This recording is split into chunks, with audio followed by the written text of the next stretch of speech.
Well, I think art and architecture are both working in the world, and they're both co-producing the world or are reality makers.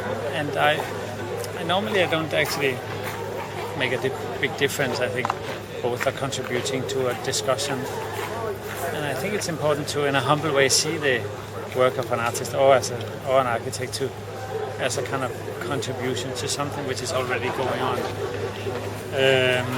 So I mean, I don't normally talk so much about exactly what is art and what is architecture or what do they have in common. I talk about what type of discussion can they contribute to. And when do you have this feeling that what you did as an artist, a work of art, is actually contributing to something that is important? And because I think art as a solitary field is not so interesting. Art per se is just a language. So of course it's good to be able to speak this language, but maybe it's more important to have something to say. See, now I'm not an architect. I have great respect for architects, but I think the same thing goes for an architect. You both have to be, a talented user of the language of architecture, but you also need to have something to say. That can be, of course, something small or something big and so on. But so I'm curious. I'm just arriving here in Venice, literally, and I'm of course always interested in to what extent is what is being communicated understandable intellectually.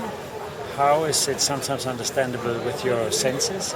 How can I physically understand it? Because architecture for me is a lot about physicality. So I think I'm curious to see if I have to read a lot or if I can actually experience the exhibition by walking. Yeah, I think normally architecture is always really weird, no? I mean, it's difficult to express it. There is always every year this problem, like how to show architecture with models, with videos, so there is all the time this mixture that is becoming even more like art. It's a big challenge. I also when you look at an architecture exhibition, typically you have a feeling that the main purpose of this particular architect is to do buildings, and then they do exhibition on the side. It's the secondary, but not so important thing. And with artists, of course, it's the other way around. They don't do anything but exhibitions. I mean, it's the main thing, and that, of course, creates a slightly different relationship to the whole idea of a representation or what is the model compared to the real thing. And I guess artists are quite used to saying, well, everything is a model, where architects have this distinction between this is reality and this is a model of reality. And of course it's a little more complex, but I think artists typically then would say, well, everything is a model, the final building is a model of a certain type of thinking, the world is a model of certain values and certain democratic or undemocratic systems and so on.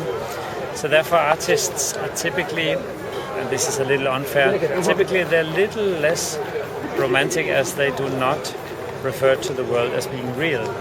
As architects, because they have clients, they have legal issues, they have a lot of sort of challenges that they have to solve, which are very often considered reality.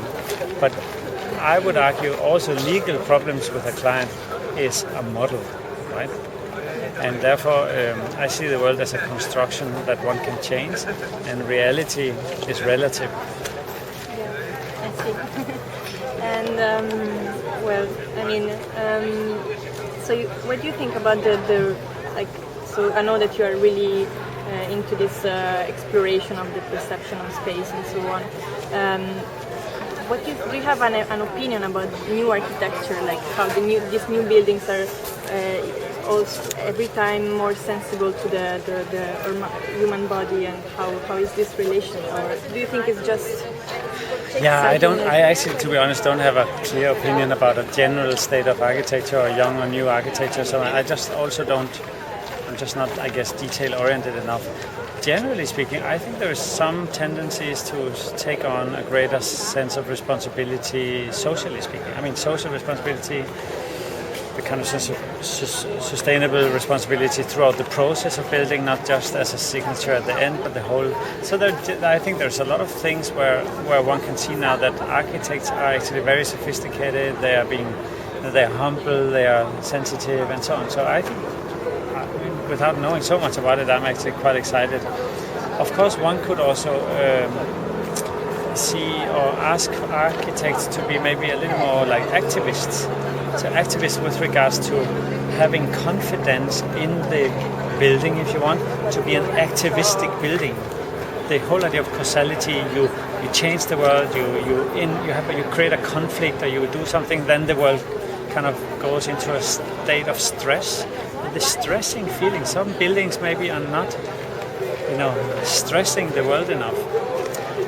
But I mean, then again, there are some architects who does that, and so on and so forth. So it's hard for me to say, but I'm just maybe also saying what I'm more interested in.